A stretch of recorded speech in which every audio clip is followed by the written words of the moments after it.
ही जागा माझी आहे. नाही, माझ्या जमिनीची हद्द येतून आहे. तर मित्रांनो, अशा प्रकारचे वाद हे ग्रामीण भागामध्ये आपल्याला पाहायला मिळतात. जमिनीसंदर्भामधले हे वाद मिटवण्यासाठी शासनाने आता एक महत्त्वपूर्ण असा निर्णय घेतलेला आहे. या व्हिडिओच्या माध्यमातून आपण समजावून घेऊया की शासनाने नक्की काय निर्णय घेतलेला आहे. तर आपण बघूया. बघा, हा 27 जानेवारी 2026चा शासन निर्णय आहे, ज्यामध्ये शासनाने काय निर्णय घेतलेला आहे तर ग्रामीण भागातील शेतजमिनीचा पोट हिश्श्यांची मोजणी करून नकाशे व 7/12 अधिकार अभिलेख अद्ययावत करण्याबाबत शासनानं हा जी.आर. काढलेला आहे. सर्वप्रथम आपण हा पूर्ण जी.आर. आहे तो समजावून घेऊया की शासन यामध्ये काय करणार आहे. तर बघा, महाराष्ट्र राज्यामध्ये प्रथम भूमापन व जमाबंदीची कार्यवाही सन 1890 ते 1930 या दरम्यान झालेली आहे. म्हणजे जवळपास 90 वर्ष झालेले आहेत.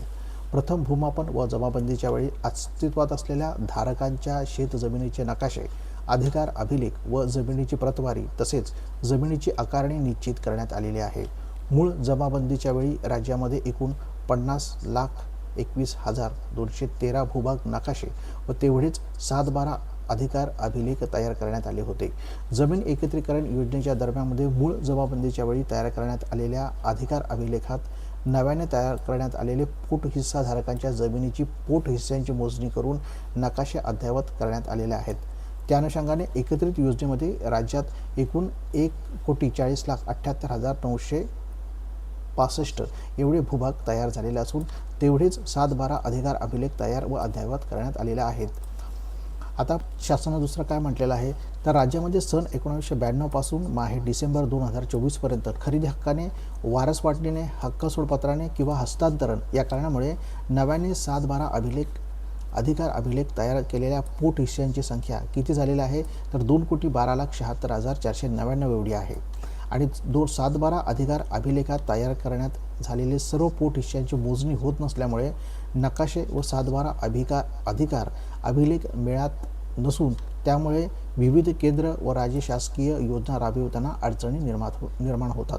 तसेच केंद्र शासनाच्या मार्गदर्शक सूचनानुसार सर्व भूभागांचे मोजणी करून नकाशा व अधिकार अभिलेख यांचे संलग्नीकरण करून प्रत्येक भूभागाला काय करायचं आहे तर आधार क्रमांक, ज्याला UL पिन तयार करायचा आहे. त्याद्वारे कृषीविषयक योजना तसेच शेतकऱ्यांना वित्तपुरवठा करण्यासंबंधी योजना व पीक सर्वेक्षण इत्यादी योजना यशस्वीरित्या कार्यान्वित करण्यासाठी ग्रामीण भागातील शेतजमिनींच्या भूभागाचे धारक खातानिहाय पोट हिस्स्यांची मोजणी करून पोट हिस्स्यांची भूभागाची सीमा व क्षेत्र निश्चित करून त्याद्वारे अधिकार अभिलेख व नकाशे तंतोतंत मेळात ठेवणे आवश्यक आहे. पोट हिस्सा मोजणीची पथदर्शी प्रकल्प जमाबंदी आयुक्त आणि संचालक भूमी अभिलेख महाराष्ट्र राज्य पुणे यांच्या स्तरावरून सुरू करण्यात येत आहे. म्हणजे शासन आता काय करण्याचं ठरवलेलं आहे तर बघा, हा प्रोजेक्ट शासनानं सुरू केलेला आहे आणि याद्वारे शासनाला काय करायचं आहे, जे पोट हिस्से आहेत यांच्या प्रत्येक पोट हिस्स्याची मोजणी करून त्याला काय करायचं आहे तर UN पिन दिलं जाणार आहे. तर या प्रकल्पाची वैशिष्ट्य काय आहेत ते बघूया. तर याद्वारे काय केले जाणार आहे, राज्यातील सर्व सर्वे नंबर गट नंबरमध्ये तयार झालेल्या पोट हिस्स्यांची मोजणी करणे, म्हणजे सर्व पोट हिस्स्यांची काही आहे ती मोजणी केली जाणार आहे. याशिवाय अधिकार अभिलेख 7/12 व नकाशा अद्ययावत करून मेळ्यात आणणे.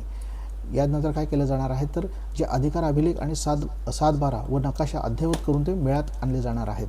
याशिवाय प्रत्येक भूभागास भू आधार क्रमांक, ज्याला UL पिन दिला जाणार आहे. आणि यामुळे याचा फायदा काय शेतकऱ्यांना होणार आहे तर बघा, 7/12 नुसार धारकनिहाय स्वतंत्र पोट हिस्सा भूभाग नकाशे उपलब्ध होतील. म्हणजे 7/12 नुसार धारकनिहाय जे स्वतंत्र पोट हिस्स्यांचे काय आहे ते भूभागाचे नकाशे देखील तयार होणार आहेत. याशिवाय धारकांचे क्षेत्र व हद्दीविषयी वाद कमी होणार आहेत. यामुळे काय होणार आहे की जे धारक आहेत यांच्या हद्दीविषयी जे काही वाद आहेत ते निश्चितच कमी होणार आहेत. याशिवाय अधिकार अभिलेख 7/12 व त्यांचे नकाशे तंतोतंत मेळात ठेवणे हे शक्य होणार आहे. याशिवाय भूभाग नकाशे व अधिकार अभिलेख यांचे संलग्नीकरण करता येणार आहे. शेतकरी, विविध बँका, पीक विमा कंपन्या नुकसान भरपाई निश्चित करण्यासाठी अद्ययावत डेटाबेस उपलब्ध होणार आहे. म्हणजेच जे शेतकऱ्यांसाठी विविध बँका आहेत, पीक विमा कंपन्या आहेत, नुकसान भरपाई आहे, हा सर्व डेटा जो आहे तो उपलब्ध होणार आहे त्याच्यासाठी. याशिवाय खरेदीपूर्व पूर्व मोजणी प्रक्रियेची कार्यवाही करण्यासाठी अचूक डिजिटल डेटाबेस तयार होणार आहे. म्हणजे खरेदीपूर्व जी मोजणी प्रक्रिया कार्यवाही करण्यासाठी जे आहे तो पूर्ण डेटाबेस काय आहे तो तयार होणार आहे. तर अशा पद्धतीनं काय आहे शासनाचा हा प्रकल्प शासन राबवणार आहे. यासाठी शासनाने काय केलेलं आहे तर बघा, प्रत्येक जिल्हानिहाय राज्यस्तरावर अशा कमिटी देखील नेमलेल्या आहेत आणि ही कमिटी काय करणार आहे तर त्यांचे वेगवेगळ्या पद्धतीचे कार्यपद्धती त्यांनी निश्चित केलेलं आहे. आता बघा, सर्वप्रथम त्यांनी काय केलेलं आहे तर राज्यासाठी त्यांनी एक कमिटी नेमलेली आहे आणि याचे अध्यक्ष कोण असणार आहेत तर बघा, अपर मुख्य सचिव हे अध्यक्ष असणार आहेत. अपर मुख्य सचिव महसूल आणि वन विभागाचे मंत्रालयाचे हे याचे अध्यक्ष असणार आहेत आणि इतर हे सगळे सदस्य असणार आहेत. तर या समितीचं कार्य काय असणार आहे तर सदर समिती वर्षातून किमान 4 वेळा बैठक घ्याव्यात. म्हणजे किमान त्यांना 4 वेळा हा जो प्रकल्प आहे तो राबवला जातो की नाही हे पाहण्यासाठी त्यांना किमान 4 वेळा ह्या बैठका घेणं हे बंधनकारक करण्यात आलेलं आहे. याशिवाय नव्याने झालेल्या पोटइशांची मोजणी कार्यक्रमाचे समन्वयन व नियंत्रण करायचं आहे. याशिवाय आवश्यकतेनुसार बैठका आयोजित करून प्रगतीचा आढावा घेऊन मार्गदर्शन करणे. याशिवाय काय करायचं आहे त्यांना की कार्यक्रम यशस्वी अंमलबजावणीसाठी आवश्यकतेनुसार प्रशासकीय मान्यता प्रदान करणे. हे सुद्धा यांना ही राज्यस्तरीय कमिटीला ह्या अशा पद्धतीनं काम करायचं आहे. बघा, पोट हिस्सा मोजणी प्रकल्पाच्या कार्यकारी मंडळाची रचना पुढीलप्रमाणे आहे. आता या कार्यकारी मंडळाची त्यांनी रचना दिलेली आहे आणि त्यांचं सुद्धा इथे त्यांनी काम स्पष्ट केलेलं आहे की त्यांना कशा पद्धतीने काम करावे लागणार आहे. तर बघा, कार्यकारी मंडळाची दरमहा किमान 1 बैठक आयोजित केली जाणार आहे. म्हणजे हा जो प्रकल्प आहे तो राबवला जातो की नाही हे पाहण्यासाठी काय करणार आहे, हा जे कार्यकारी मंडळ त्यांनी निश्चित केलेला आहे हे काय करणार आहेत, महिन्याला 1 बैठक घेणार आहेत. याशिवाय पोट हिस्सा मोजणी प्रकल्पाची अंमलबजावणीसाठी निश्चित केलेले उद्दिष्ट त्यांना काय करायचे, पूर्ण करायचे आहे. कार्यकारी मंडळास पोट हिस्सा मोजणी प्रकल्पाचे प्रशासकीय अधिकार असणार आहेत. याशिवाय पोट हिस्सा मोजणी प्रकल्पाची अंमलबजावणीसाठी जमाबंदी आयुक्त कार्यालयामध्ये राज्यस्तरीय प्रकल्प व्यवस्थापक कक्ष स्थापन केला जाणार आहे. अशा पद्धतीने त्यांचंही कार्य असणार आहे. याशिवाय जिल्हाधिकारी स्तरावर देखील ही कमिटी नेमली जाणार आहे आणि ह्या जिल्हाधिकारी स्तरावर कमिटीचं अध्यक्ष कोण असणार आहे तर जिल्हाधिकारी असणार आहेत. याशिवाय सदस्य दिलेले आहेत त्यांनी पोलीस अधीक्षक आहेत, उपसंचालक भूमी अभिलेख हे सदस्य आहेत. आता या कमिटीचं काम काय असणार आहे तर बघा, जिल्हास्तरीय अंमलबजावणी समितीची दरमहा किमान 2 बैठका घेण्यात याव्यात. म्हणजे या समितीला काय सांगितलेलं आहे की हा जो प्रकल्प यशस्वी होण्यासाठी किमान काय आहे ती कशा पद्धतीने हा प्रकल्प चालू आहे तर हे पाहण्यासाठी किमान 2 वेळा त्यांची बैठका आयोजित केल्या जाणार आहेत. याशिवाय कार्यक्रमाच्या सर्वेक्षणासाठी जिल्हास्तरीय सर्व प्रशासकीय विभाग, भूमी अभिलेख विभाग व खाजगी सर्वेक्षण संस्था यांमध्ये समन्वय ठेवणे. जिल्ह्यासाठी निश्चित केलेले उद्दिष्ट पूर्ण करणे.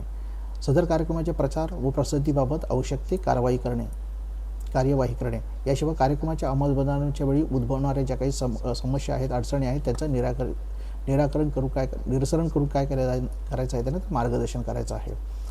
आता त्यानंतर त्यांनी तालुका स्तरावर देखील कमिट्या स्थापन केलेल्या आहेत आणि या तालुका स्तरावर ज्या कमिट्या आहेत याचा अध्यक्ष कोण असणार आहेत तर उपविभागीय अधिकारी हे त्याचे अध्यक्ष असणार आहेत. आणि ही कमिटी कशा पद्धतीने ह्या प्रोजेक्टवर लक्ष ठेवणार आहे तर बघा, उपविभागीय अधिकारी याचे अध्यक्ष असणार आहेत, तहसीलदार सदस्य असणार आहेत आणि या कमिटीचं कार्य कशा पद्धतीनं असणार आहे तर सदर समितीची बैठक ही साप्ताहिक स्वरूपात घेण्यात यावी. म्हणजे ही समिती काय करणार आहे तर दर आठवड्याला ही बैठक घेतली जाणार आहे आणि कार्यक्रम आयोजित करण्यात आलेला आहे. यामध्ये पोट हिस्से मोजणी होणार आहे, प्रत्येकाला UN नंबर दिला जाणार आहे.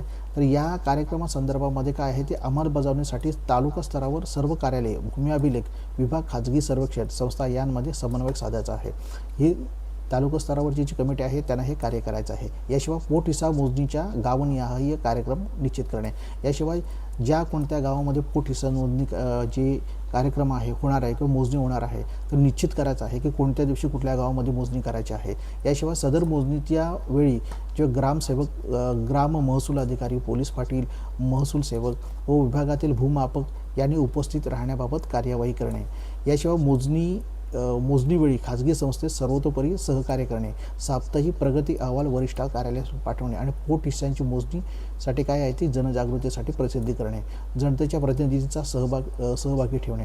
म्हणजे यामध्ये जनतेला सुद्धा सहभागी ठेवायचं आहे आणि उद्भवणाऱ्या ज्या समस्या आहेत आणि अडचणी आहेत त्याचे निवारण करणे. हे सगळे जे काम आहे ना ते तालुका स्तरावरच्या कमिटीचं असणार आहे. म्हणजेच हा एकंदरीत शासनाला महत्त्वपूर्ण असा प्रकल्प आहे जो की त्यांना लवकरात लवकर पूर्ण करायचा आहे. आणि ह्या पोट हिस्सांची मोजणी करून अद्ययावत 7/12 करून त्यानंतर काय करायचं आहे की प्रत्येकाला UN नंबर भूभागास भू आधार क्रमांक दिला जाणार आहे. जे मित्रांनो, अशा पद्धतीने आपण हा शासनाचा महत्त्वपूर्ण असा शासन GR समजावून घेतलेला आहे. आपल्याला हा GR हवा असल्यास खाली मी डिस्क्रिप्शनमध्ये हा GR टाकलेला आहे, तिथे जाऊन तुम्ही तो डाउनलोड करून पाहू शकता.